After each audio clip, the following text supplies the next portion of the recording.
And the Sunday before Pentecost on June 1st, I preached a sermon called Where There's Smoke, There's Fire. I broke down the science of smoke, about what happens when something smokes, why it smokes. Basically, what I found out is that it's really already burning, even though it's not burning. The heat of the fire begins to prepare the fuel to burn, and the chemicals start burning off of it to prepare it to actually burn.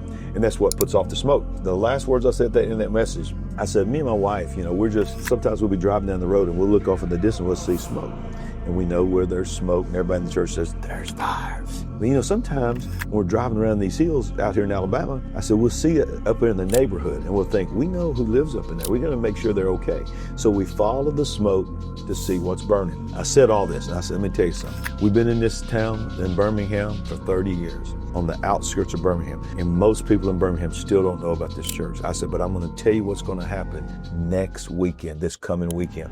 The fire of God is gonna burn so hot in this building that the smoke is gonna come out of the top of this building, and all of Birmingham is gonna see the smoke, and they're gonna drive to this building to see what was burning. And I said, I'm gonna tell you something, they're about to see it. The fire of Pentecost is gonna be known all over Birmingham, because where there's smoke, there's fire. And I put the mic down, and I walked off. And 6 days later, my church literally caught on fire and burned. And it was a massive fire. And by the end of the night, every major television broadcast and news organization in Birmingham were there covering us, sticking a microphone in my face, and I preached the gospel all over Birmingham, told them that Pentecost was coming. And I said, even though we don't have a building tomorrow, we're gonna have church in the parking lot. And guess what happened? All of Birmingham showed up our church, packed out our parking lot. We baptized 25 people in the parking lot while our church was burning behind us, or had burned behind us.